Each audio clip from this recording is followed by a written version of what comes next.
Something I get complimented on a lot is my ability to take action and my initiative.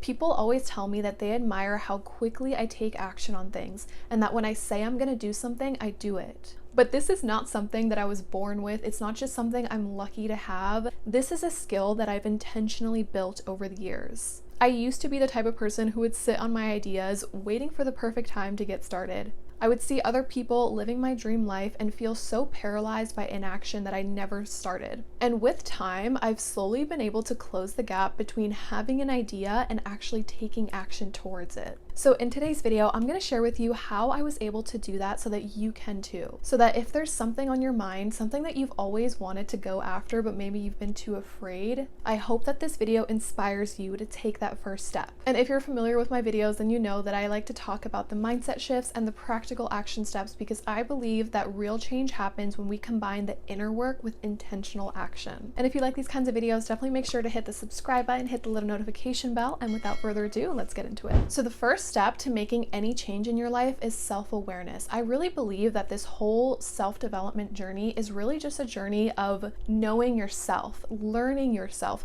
triggers, learning your limiting beliefs, learning the tools that you need to support yourself, and releasing the mindsets and the habits that no longer serve you. It is such an individual journey and we all are so different. So sometimes I do kind of struggle with making blanket statements because I know that we're all so different. So before I get into this video, I just want to invite you to reflect on your own journey. And I'm going to leave some journal prompts down in the description box to just allow you to identify personally on your own journey what is actually holding you back from taking action. Is it the fear of failure? Is it perfectionism? Is it because you're afraid of what people will think? But with that being said, one of the most common reasons that we struggle to take action is because we are afraid of being seen trying. We just want to skip past the beginner phase and just go straight to being an expert on something. And I think because of this, we think that the solution is to just learn more. So we buy all the books, we watch all of the YouTube videos, we try to become an expert in the thing that we're working towards. And don't get me wrong, knowledge is definitely important. You want to do your research and you want to make sure that you understand what it is that you're working towards. But I do think that when we just focus on learning as much as we can without actually taking action, it's just an excuse to not take action because it feels like we're taking action, but we're really not. So before I started my YouTube channel, I literally became a YouTube expert. I watched every single YouTube video out there talking about how to grow your YouTube channel. I learned about SEO, I learned about thumbnails, I learned about filming, I learned about equipment. I learned about everything. But then it got to a point where I realized that I just needed to start and that I wasn't gonna learn everything if I wasn't actually taking action. And even though I learned as much as I feel like I possibly could about YouTube before starting, my first 10 to 15 videos were not good. Honestly, probably more like the first 50 videos were not the best. I was really awkward in speaking to the camera. Editing a video literally took me like 8 hours. I knew nothing about graphic design, so creating thumbnails, my thumbnails were just not cute at all. And this is when I realized that the best way to improve is to actually take action because you learn as you go. You can only learn so much by reading books and watching videos. Applied knowledge will take you so much further and actually taking action. And once you learn that, you realize how much time you waste by staying in that inaction phase. Honestly, that's what motivates me to take action quickly is that I know that I'm gonna have to learn as I go. So I'd rather just get started as quick as possible and learn as I go, rather than trying to make things perfect before I even start on something. So there's actually something called the 10,000 hour rule, and it was popularized by Malcolm Gladwell. And it essentially states that it takes around 10,000 hours of practice to become an expert at something. But those 10,000 hours only count if you're actively practicing, actively taking action, not just learning. So every hour that you spend taking action counts towards your growth more than the time that you spend learning. And again, I think that knowledge is so important. I just think they can coexist. I think that taking action and gaining knowledge can happen at the same time. Like I'm taking action to grow my YouTube channel in tandem with learning as much as I can about growing my YouTube channel. I'm not just doing one or the other, I'm doing both. So not only am I learning from other people and their experience and their knowledge that they've gained, but I'm also learning from my own experience by taking action. And I really do feel that when you combine both of those, that is truly when you see the most growth. I think it is so important to learn from other experts in your field and to take the time to really understand where they maybe have made mistakes and the lessons that they have learned along their journey, because I do feel like that is what can help you along your journey as well. But you also have to be taking action at the same time, because you're going to learn more from experience. But when it comes to taking action, especially when you're first starting something, it's gonna be messy. It's gonna have to be messy action. And I think that we sometimes have a fear of, like I said, being seen trying. We have a fear of looking cringe, especially if what you're doing does involve you putting yourself out there in some way. Like, for example, let's say you want to become an influencer, you want to become a content creator. You do have to put yourself out there. You do have to be seen trying. And part of that is embracing the cringe, embracing the fact that you're probably going to look cringe. You're probably not going to be the best at it. You're probably going to be speaking awkwardly on camera, and your shots might not be, the most perfect and the most aesthetic. But that shouldn't stop you from continuing to work towards it. If anything, using that to inspire you. I've been creating content for over 3 years now, and when I first started creating content on Instagram, my content was not good at all. It was honestly kind of cringe. When I look back at those videos, I'm so proud of myself for showing up, but they were a little bit cringe, and that's okay, because I had to embrace that cringe. I had to embrace those moments and not looking like an expert in order to learn and continue to improve on my skills. Studies have found that perfectionism is one of the top 3 reasons that people procrastinate. When people feel like they need to be perfect at something, they delay starting. So instead of focusing on being perfect, on looking like an expert, focus on steady improvements and celebrate yourself for simply showing up. So whenever I start something new, I like to kind of think of the first 90 days as a trial phase. I'm not looking at the results. I'm not looking at the numbers. I'm not really paying attention to what's coming from me showing up. I am simply focusing on me showing up, first of all, and then me consistently improving. So right now, I'm currently in the trial phase when it comes to posting on my business Instagram. So if you watch my video all about the steps I'm taking to build a successful business, then you know that I have a social media management business, and I've been a freelance social media manager for the past 3 years, but this is actually the first time that I am marketing myself. I started my own Instagram for my business, and I've been consistently showing up for a little bit over a month now. So when I look back at the first couple of weeks of me posting to my business Instagram, I honestly am not too happy with the content that I put out. It doesn't feel like it accurately reflects me or my business, but I had to go through those cringy, uncertain phases in order to learn. Now that I'm on, I think it's month 2 of me consistently posting to my Instagram, I have learned so much about my messaging, how I want to position myself. I've learned more about marketing myself and selling my services and how to talk about my offers in the best way. And on the outside, it may not look like there's much growth. I think I've probably gained maybe 30 followers in the past 2 months, but that's irrelevant to me. That's honestly not why I'm doing it. And that's not what I'm focusing on, at least not right now. Since I'm still in the trial phase, since I'm still building that muscle of putting myself out there in this way and trying something new, what I am more so focused on is, am I consistently showing up? And am I consistently improving over time? And that doesn't necessarily mean that from the beginning of the month to the end of the month, I'm suddenly an expert and every single post is absolutely perfect. But can I see a steady growth? Can I see that in the beginning of the month versus the end of the month, my messaging is a little bit more clear. My editing is a little bit better. Even with my YouTube channel as well, I took a break for a long time. I wasn't posting on YouTube for about 7 months, and now that I'm back, I've posted 6 videos so far for October, and I can already see a difference in just the way that my videos look, my editing style, the way that I'm speaking on camera, the way that I'm structuring my videos. I slowly see myself improving.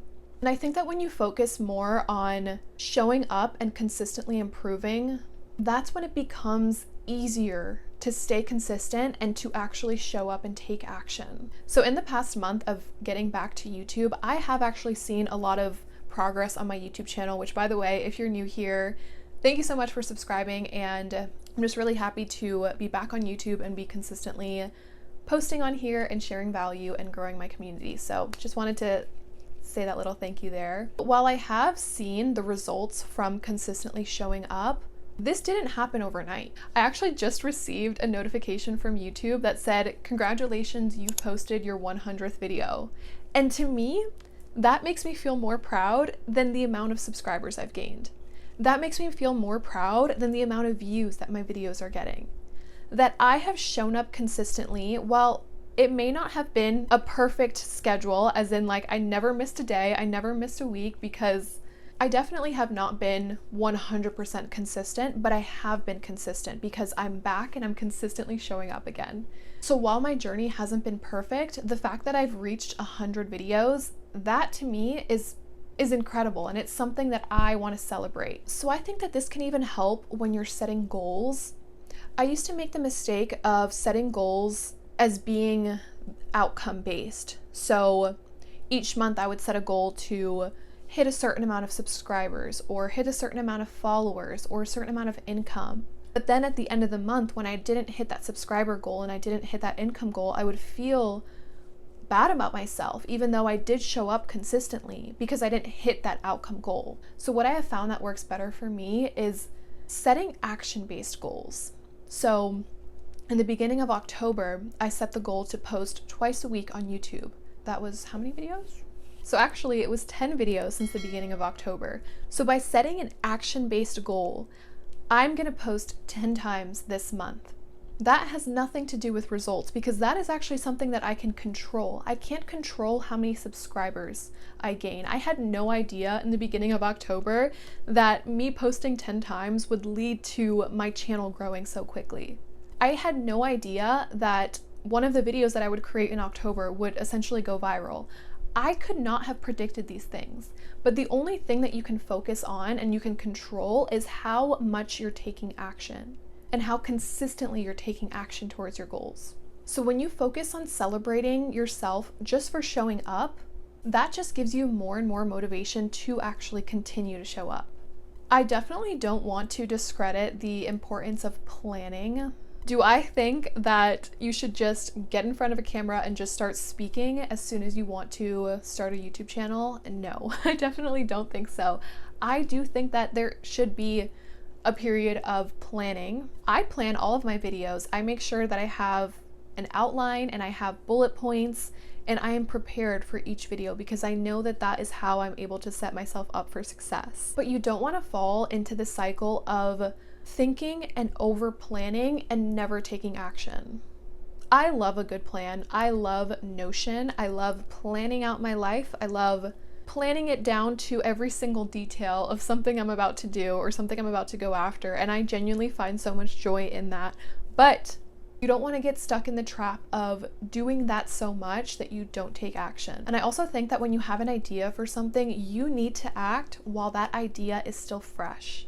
So I was actually reading this book called Big Magic by Elizabeth Gilbert a while ago, and she talked about how ideas are life forces. And she said that if we sit on our ideas for too long, those ideas will essentially leave us and find somebody else who's ready to act on them. And the story that she shared in the book was she actually had an idea for a book, and she planned out like the storyline, she chose the characters, she figured out the plot for the book. But then life got in the way and she just never finished working on the book. And then a couple years later, she met this woman who was another writer, and she shared with her that she was writing a book, and it was essentially the same exact story that she had the idea for. It was as if the idea for that book left her and went to this other writer. And I just really love that story, because I feel like it just reminds us that when we have ideas for something, they're like gifts, but they won't wait forever. Acting on those ideas while they're still fresh keeps that inspiration alive, and that inspiration allows you to have the energy to work towards it. And I have found this to be true for my business as well. If I have an idea for an offer, if I don't act on it within at least a couple of weeks, I notice that I'm not as excited about the idea. If I think about it too much, I start to lose that excitement and that inspiration. So for me, I just need to act on things right away. And recently, I actually had an idea for an offer. I spoke with my business mentor about it. We literally talked about it on Friday. By Sunday, I had already created the sales page for this new offer, and I figured out my content strategy for it. It literally took me 3 days to complete basically everything that I needed to for this offer. Whereas in the past, I would have probably sat on that for a month. I also don't want to discredit divine timing. I do think that there's a natural flow to when things fall into place, and sometimes waiting is part of the journey. But taking action puts you in alignment with opportunities so that when the timing is right, you're ready to receive what you're working towards. And sometimes taking action doesn't necessarily mean something physical, like you actually doing something physical. Sometimes it's just planting the seed and putting it out there and essentially like setting the intention for it to come forward. And even if you don't jump straight away to taking action, just taking those baby steps and setting that intention that you will take action on it when the time is right. Like me, for example, when I took my 7-month break from YouTube, I did kind of have feelings of wanting to come back to YouTube, but I just felt like I wasn't ready. I was just going through so many challenging experiences that I had to put my energy into overcoming those things that I couldn't even fathom showing up on YouTube during that period of time. So what I essentially did is I set the intention to come back to YouTube when it felt like the right time.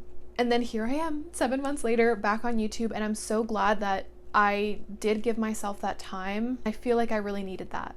Okay, now let's talk about the practical action steps to become the person that actually takes action quickly on things. So the first thing you need to do is begin to shift your identity. Stop calling yourself a procrastinator and stop saying that you struggle to take action. And instead start shifting your identity to somebody who does take action quickly, somebody who does have initiative, somebody who has drive, and become the type of person that goes after things. I think that often we discredit the power of our words and the power of our labels, especially the labels that we put on ourselves. So if you're constantly telling yourself, like, I suck at taking action, it takes me so long to take action on things, you are just going to continue to be that type of person. But if instead you start to affirm the person that you want to become, I am the type of person who takes action quickly. I am the type of person who embraces messy action. I embrace the cringe. I can show up for myself. When you affirm this new identity for yourself, it becomes a lot easier to align your actions to this version of yourself. And then start taking baby steps to actually work towards whatever it is that you want. You don't have to go from 0 to 100 from one day to the next. Break it down into small actionable steps. And the more that you start taking those baby steps, you'll start to see your confidence grow and your trust in yourself grow. So ask yourself, what is one thing you can do today to get you closer to whatever it is that you're working towards? And maybe it is just coming up with a plan. Maybe it is breaking it down into small actionable steps. You don't have to climb the entire mountain today, but start figuring out the roadmap that you're going to take to get to the top or to get to wherever it is you're working towards. The next step is to embrace messy action. Embrace the cringe. Embrace the fact that you're not going to be perfect when you first start, and be okay with that. Instead of focusing on perfection, focus on steady improvements. Focus on slowly growing over time. I like to focus more on 1% improvements daily. So rather than trying to go from beginner to expert in 1 week, I ask myself, what is one small improvement that I can make this week so that at the end of the week, I feel proud of myself? And it's kind of a way to consistently challenge yourself and consistently expand yourself as well. And then the last practical action step is to celebrate yourself. Celebrate yourself for just showing up. Shift your focus to the way that you are showing up for yourself, to the action steps that you're taking, rather than the results that you may or may not see. And also let go of the timeline. I think that because of the world that we live in, we expect instant gratification. But oftentimes, the things that we really want in life, the hard things that we're working towards, are going to take time. I am just now seeing a lot of growth on my YouTube channel, and I've been posting for years. And you shouldn't let the idea of a really long journey discourage you, because the time is going to pass anyways. You need to focus on falling in love with the journey, falling in love with the process of improving your skills, falling in love with the process of putting yourself out there. Fall in love with growing and with learning and with improving rather than the results. Because then also, once you get the results, it's almost like it's just a bonus. It's not like it's like, oh, this is amazing and my whole entire life is perfect now. It's like, no, I'm already fulfilled simply by showing up, simply by taking action. That's why people who have a lot of money continue to take action and continue to show up, because it was never about the money for them. It was about the fulfillment in what they're doing and actually taking action towards the things that they're working towards. It was never about the money. It was never about the end goal. It was about the journey and getting there. I really hope that you enjoyed this video. Leave me a comment down below with your thoughts. Thank you so much for watching, and I will see you in my next video. Bye.